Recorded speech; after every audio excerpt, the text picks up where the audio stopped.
Hello students, as in the last video we discuss about the permutation function और permutation group. ठीक है, तो permutation function और permutation group हमने वहाँ पर डिस्कस किया था. Special type of group which have one to one mapping and onto mapping between a set to itself. किसी भी सेट के अगर उसी सेट के एलिमेंट से बाइजेक्शन या वन टू वन मैपिंग और ऑन टू मैपिंग होती है तो ऐसे फंक्शन को हम परमुटेशन फंक्शन कहते हैं और उस पर डिफाइंड ग्रुप को हम परमुटेशन ग्रुप कहते हैं. अब आज यहाँ पर दूसरा टॉपिक हम उसका कंसीडर करते हैं द ट्रांसपोजिशन. ठीक है, तो हम वहाँ पर हमने साइक्लिक परमुटेशन पढ़ा था कि किसी भी परमुटेशन में साइक्लिक परमुटेशन का मीनिंग क्या होता है. साइक्लिक परमुटेशन होता है अगर किसी परमुटेशन के किसी सेट के एलिमेंट एक दूसरे से इस तरह से रिलेट करते हैं कि वो एक साइकिल बनाते हैं या एक सर्किल बनाते हैं, तो ऐसे परमुटेशन को हम साइक्लिक परमुटेशन कहते हैं. जैसे अगर हम कहते हैं 1 का रिलेशन 2 से है, 2 का 4 से है, 4 का 5 से है और 5 का फिर से 1 से है, तो 1 से घूम के हम फिर से 1 पे पहुंच गए. तो ये जो 4 एलिमेंट हैं, 4 एलिमेंट क्या बनाते हैं वहाँ पर साइकिल. और किसी भी साइकिल की लेंथ को अगर हम डिफाइन करते हैं या किसी भी साइकिल के ऑर्डर को अगर हम मेज़र करते हैं तो उसके नंबर ऑफ़ एलिमेंट से मेज़र करते हैं कि उस साइकिल में कितने नंबर ऑफ़ एलिमेंट हैं और कितने एलिमेंट की साइकिल है. तो नेक्स्ट टॉपिक इसका आता है आपका ट्रांसपोजिशन. तो सिंपली ट्रांसपोजिशन होती है हमारी किन्हीं भी दो एलिमेंट की साइकिल जिस पे हम एलिमेंट को आपस में इंटरचेंज कर सकते हैं. ठीक है, बाकी सारे के सारे एलिमेंट क्या रहेंगे, फिक्स रहेंगे. अगर किसी भी परमुटेशन में, साइक्लिक परमुटेशन में केवल दो एलिमेंट को हम आपस में इंटरचेंज करें और बाकी सारे के सारे एलिमेंट फिक्स रहें तो उसे हम कहते हैं ट्रांसपोजिशन. तो cyclic permutation such as a, b which interchanges the symbol leaving all other unchanged is called transposition. एक ऐसा साइक्लिक परमुटेशन जैसे a, b है जिसमें हम a और b को आपस में इंटरचेंज कर सकते हैं जबकि बाकी सारे के सारे क्या रहें, अनचेंज रहें, फिक्स्ड रहें, तो उसे हम ट्रांसपोजिशन कहते हैं. In other word the transposition is a cycle of length 2 of the form a, b. या हम कह सकते हैं ट्रांसपोजिशन क्या है, परमुटेशन की एक साइकिल है, एक साइक्लिक परमुटेशन है जिसकी लेंथ केवल कितनी होगी, 2 होगी, यानी 2 एलिमेंट होंगे. That is it is a mapping which maps each object onto itself excepting two each of which is mapping on the other. That is a cycle of length 2 is called transposition. तो simple definition है कि किसी भी दो element की cycle को जिसकी length 2 है, जिसका ऑर्डर 2 है, उसे हम ट्रांसपोजिशन कहते हैं. इसके बाद आता है इवन एंड ऑड परमुटेशन. तो ट्रांसपोजिशन के बेसिस पे हम क्या डिफाइन करते हैं कि कोई भी परमुटेशन इवन है या ऑड है.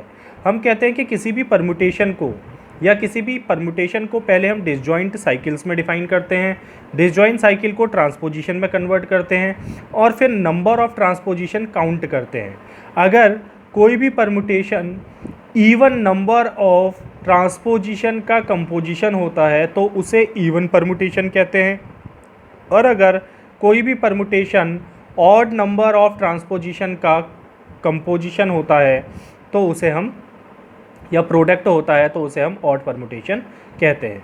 तो इवन और ऑड परमुटेशन को हम नंबर ऑफ ट्रांसपोजिशन के बेसिस पे डिफाइन करते हैं कि यानी किसी भी परमुटेशन को अगर हम इवन नंबर ऑफ ट्रांसपोजिशन के प्रोडक्ट के फॉर्म में लिख रहे हैं तो वो इवन परमुटेशन होगा और उसी परमुटेशन को अगर हम ऑड नंबर ऑफ ट्रांसपोजिशन के प्रोडक्ट के फॉर्म में लिख सकते हैं तो वो ऑड परमुटेशन होगा. तो when a permutation is expressed as a product of even or odd number of transpositions then the permutation is called as even or odd permutation. ठीक है, अब कैसे हम डिफाइन करते हैं ट्रांसपोजिशंस कैसे डिफाइन करते हैं, उसमें इवन और ऑड को हम कैसे डिफाइन करेंगे वो हम आगे क्वेश्चंस में देखेंगे. तो जैसे हम यहाँ पे कह रहे हैं if the transposition 2,3 is a permutation of degree 3. अगर हम कहते हैं कि एक 3 डिग्री का परम्यूटेशन है, 3 डिग्री का मतलब उसमें 3 एलिमेंट होंगे, उसके सेट में 3 एलिमेंट होंगे. तो अगर हमारे पास 3 डिग्री का एक या 3 ऑर्डर का परम्यूटेशन है जिसका एक ट्रांसपोजिशन क्या है 2,3 है, जो किससे मिलकर बना है, सिंबल 1 2 3, 3 सिंबल है, 3 डिग्री हो गई. Then the corresponding permutation will be, तो उसके लिए ट्रांसपोजिशन हमारा 2 3 है तो इसका मतलब 2 की इमेज 3 है और 3 की इमेज 2 है. This is a cycle between 2 and 3. तो कौन सा एलिमेंट बचा, केवल 1 बचा.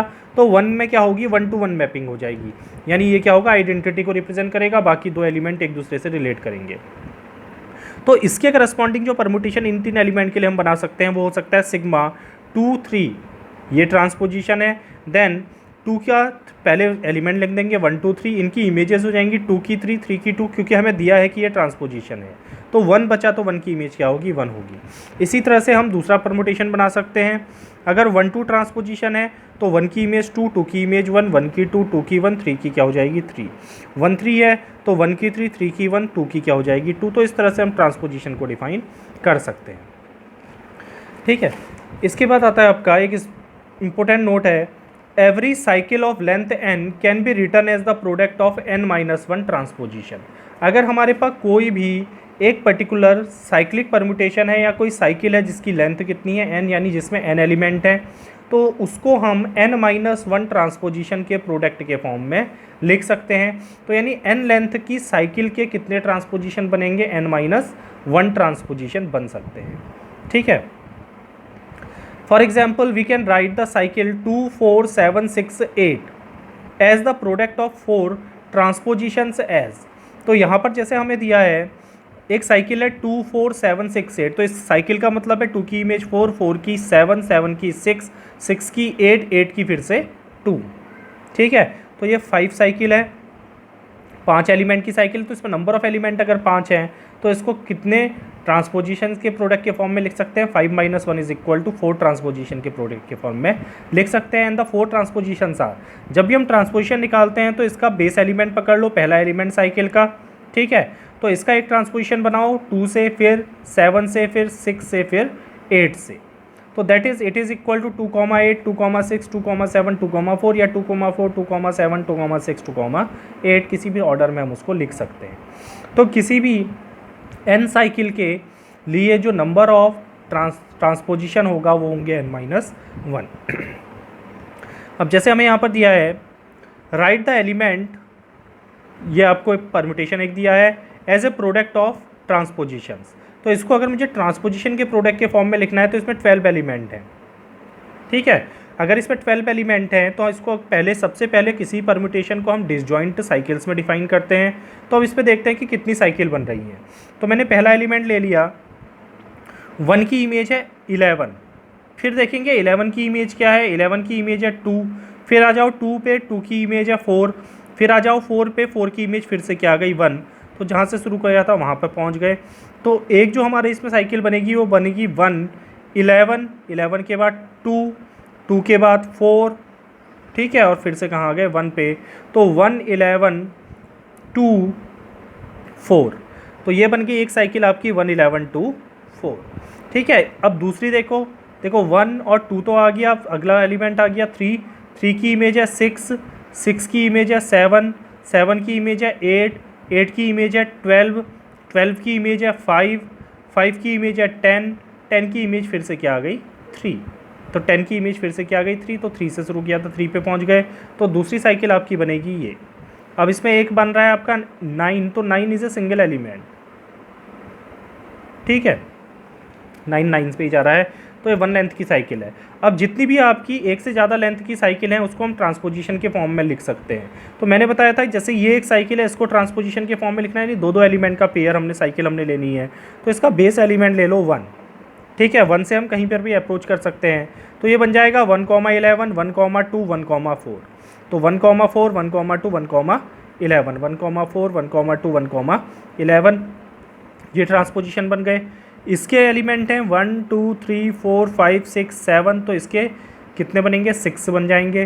तो ये बन जाएगा 3, 10, 3, 5, 3, 12, 3, 8, 3, 7, 3, 6।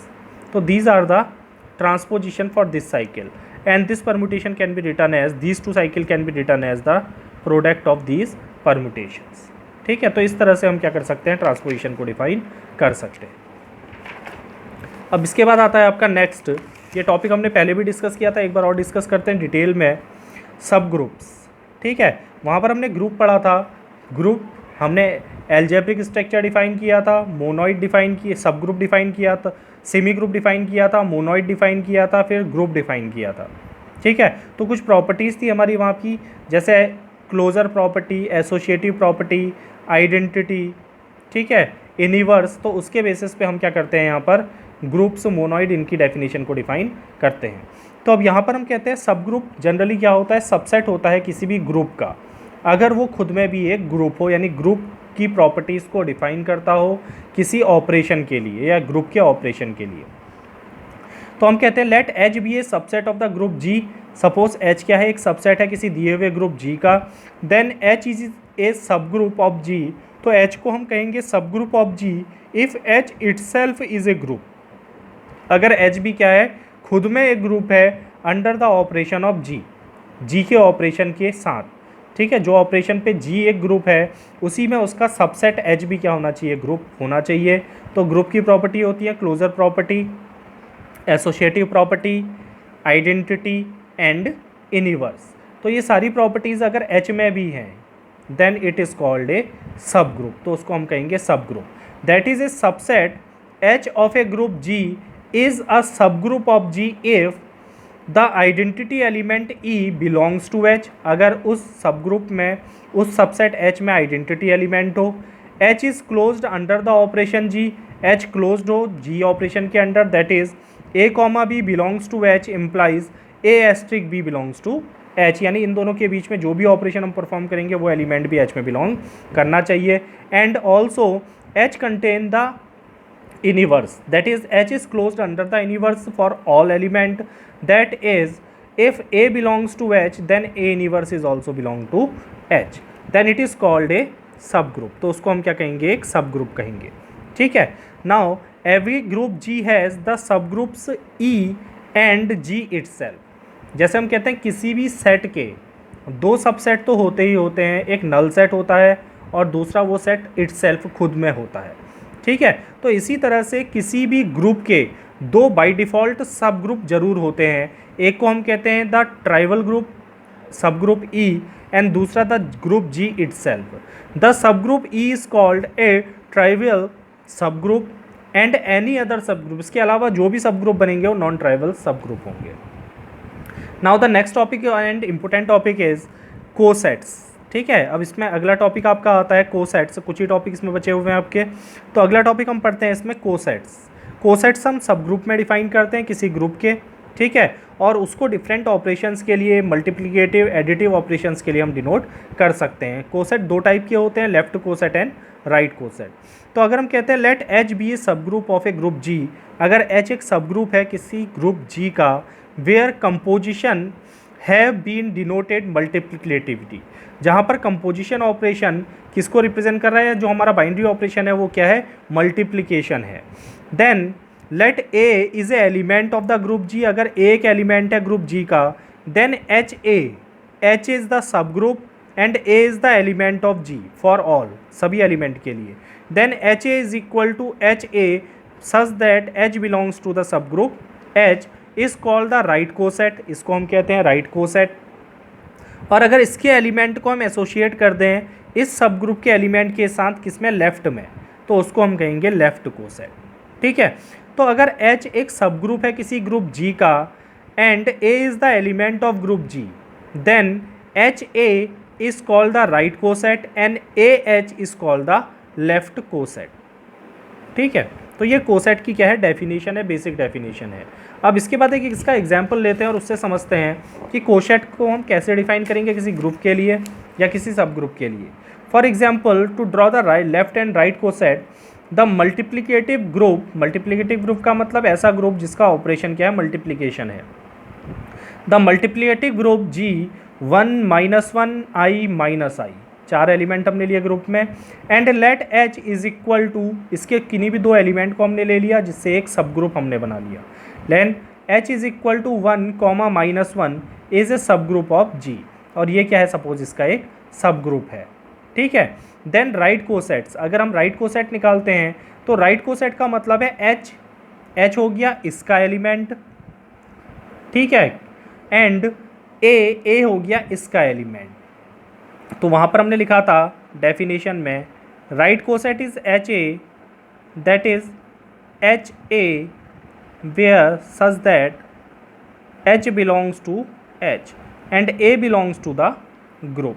तो इसके ग्रुप के हर एक एलिमेंट को हम इसके एलिमेंट के राइट में, ठीक है, एसोशिएट करके क्या लेफ्ट राइट में एसोशिएट करके क्या कर सकते हैं, राइट कोसेट डिफाइन कर सकते हैं। तो एच डॉट वन, वन का मतलब ये वन, ये ए है, तो एक एक एलिमेंट करके हम लेते हैं। तो एच डॉट वन, तो एच डॉट वन का मतलब 1.1 इज इक्वल टू 1, क्योंकि मल्टीप्लीकेशन है हमारा ऑपरेशन। -1.1 इज इक्वल टू -1, तो this is the right coset. फिर अगले एलिमेंट -1 के लिए डिफाइन करते हैं। तो H dot -1 is equal to 1 into -1 is equal to -1, -1 into -1 is equal to +1। Both the sets are identical, दोनों सेम सेट हैं, ठीक है। सेट में एलिमेंट आगे पीछे लिखने से कोई फर्क नहीं पड़ता। देन एच डॉट आई तीसरे एलिमेंट के लिए, तो H dot i is equal to 1 dot i is equal to i, -1 dot i is equal to -i। Then H dot -i, अब -i लास्ट एलिमेंट के लिए, तो 1 dot -i is equal to -i, -1 dot -i is equal to +i। तो these are the cosets. अब इसमें से identical कितने हैं, आइडेंटिकल केवल 2 ही हैं, ठीक है। तो जितने नंबर ऑफ एलिमेंट होते हैं उतने ही क्या होते हैं, आइडेंटिकल कोसेट्स बनते हैं। तो यहाँ पर आइडेंटिकल कोसेट अगर कहें तो ये एक ही कोसेट है और ये एक कोसेट है, तो टोटल कितने बने, 2 कोसेट्स बने। इसी तरह से लेफ्ट कोसेट अगर हम डिराइव करते हैं, तो लेफ्ट कोसेट की डेफिनेशन हमने पढ़ी थी, लेफ्ट कोसेट इज AH। अब उसी एलिमेंट को हम कहाँ एसोशिएट करेंगे, उसके लेफ्ट में एसोशिएट करेंगे। Then it is equal to AH, जहाँ H क्या है, इस सब ग्रुप का एलिमेंट है। तो पहले हम निकालते हैं 1 के लिए, तो 1 डॉट एच, तो 1 dot H is equal to 1 dot 1 1, 1 dot -1 -1।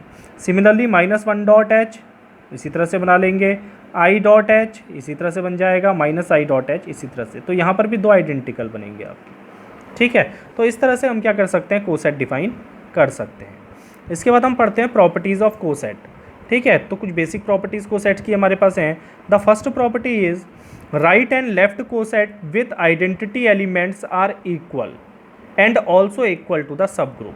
अगर किसी ग्रुप के आइडेंटिटी एलिमेंट, मल्टीप्लिकेशन के लिए आइडेंटिटी क्या होती है, 1 होती है ना, तो इस आइडेंटिटी एलिमेंट के संग अगर हम इस ग्रुप का क्या करते हैं, सब ग्रुप का क्या करते हैं, कोसेट डिराइव करते हैं, चाहे लेफ्ट करें या राइट करें, तो हमें वही दोनों इक्वल मिलते हैं। जैसे 1 के संग यहाँ कर रहे हैं तो इक्वल मिल रहे हैं, और अगर दोनों इक्वल हैं तो किसके बराबर होते हैं, उस सब ग्रुप के बराबर होते हैं। तो H dot E is equal to E dot H is equal to H, H A is equal to A H if and only if G is an abelian group. Abelian group हमने यहाँ पर पढ़ा था, commutative property को जो satisfy करता है। तो अगर हम कहते हैं एच ए, तो राइट कोसेट और लेफ्ट कोसेट किसी एलिमेंट के लिए इक्वल होंगे किसी ग्रुप में, अगर वो ग्रुप क्या है, एबिलियन ग्रुप है। G is union of all right cosets of H in G. तो जो ग्रुप आपका होता है, जितने भी कोसेट, जैसे हमने यहाँ पर कोसेट ड्राइव किया, अगर मैं इनका यूनियन करूँगा तो यूनियन करके क्या बनेगा, ग्रुप ही तो बनेगा। यही सारे एलिमेंट आ जाएंगे, 1 -1 i और -i। तो दैट इज़, अगर हम राइट कोसेट का, सभी राइट कोसेट का क्या करते हैं, यूनियन ऑपरेशन परफॉर्म करते हैं, तो हमें क्या मिलेगा, ग्रुप मिलेगा, ठीक है। तो these are some basic properties of coset. इसके बाद हम डिफाइन करते हैं the cosets on the additive group. अगर एडिटिव ग्रुप हम कहते हैं तो एडिटिव ग्रुप का मतलब ऐसा ग्रुप जो बाइनरी ऑपरेशन एडिशन पे डिफाइंड है।